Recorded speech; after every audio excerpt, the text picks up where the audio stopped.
மாதிரி நீங்க ஹஜ்ஜு வணக்கத்தை பார்த்தா எல்லாம் கற்களாத்தான் இருக்கிறது. ஹஜ்ஜுடைய காரியத்தில் நீங்க போய் பார்த்தாண்டா ஒவ்வொரு வணக்கத்துக்கும் கல்லு தான் சம்பந்தப்படுகிறது. ஹஜருல் அஸ்வத முத்தமிடுவது அதுவும் கல்லு, சஃபா மர்வாவுக்கு மத்தியில சயி செய்வது அதுவும் 2 கற்களுக்கு மத்தியில, ஷைத்தானு கல்லெறிகிறது அதுவும் கல்லு. அதே மாதிரி அரஃபாவுல ஜபலுர் ரஹ்மா அங்கேயும் மலை கல்லு. இப்படி அல்லாஹ் தஆலா இந்த கற்களோடு புழங்குகின்ற முறையை, இந்த ஒவ்வொரு சைஸ் கல்லுக்கு ஒவ்வொரு பேர் இருக்கிறது. அந்த மினாவுல எரியிற அந்த கல்லு சின்ன கற்கள், அதுக்கு ரமல். அடுத்தது ஜமராத். அதே மாதிரி ஹஜருல் அஸ்வத ஹஜர். ஹஜர் என்பது கொஞ்சம் பெரிய கல்லை, அதான் ஹஜருல் அஸ்வத். சொர்க்கத்திலிருந்து அல்லாஹ் தஆலா கல்லைத்தான் அனுப்பிக்கிறான், கல் வழிபாடு அல்ல. அதே மாதிரி அந்த சஃபா மர்வாவுக்கு மத்தியில 2 கல்லு மலை, அதுக்கு அரபுல சஹ்ரான்றது.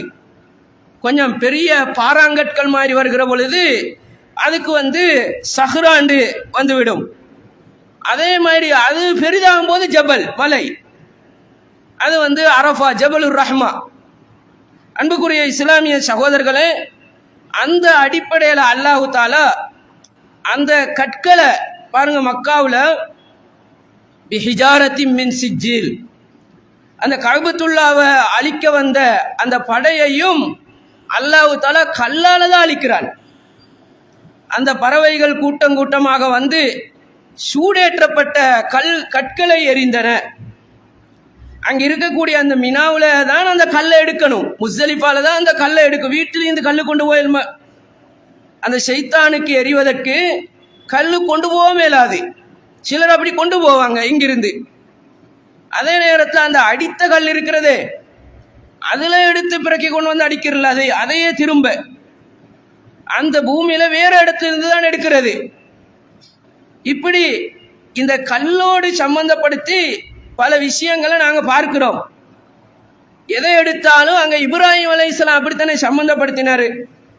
அவர் கல்லை தூக்கித்தானே அடித்தாரு.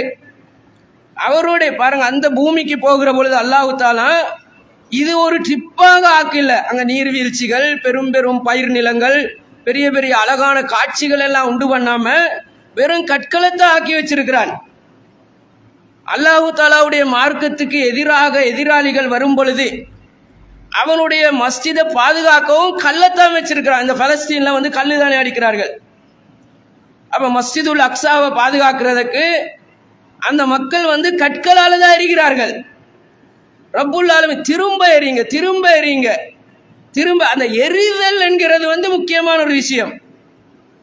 ஆஷா பாசங்கள், அகீதாவுக்கு முரணான செய்திகள், அதே மாதிரி அல்லாஹ் தஆலாவுடைய இந்த ஷரியத்தில் நாங்கள் நிலைச்சு நிற்பதற்கு அதுக்கு எதிராக வருகிற பொழுது அல்லாஹ் தஆலா அந்த ஆதி காலத்தில் இருந்து, அதனால தான் லியஷது மனாஃபியலஹும், பல படிப்பினைக்காக இங்க வாருங்கள்.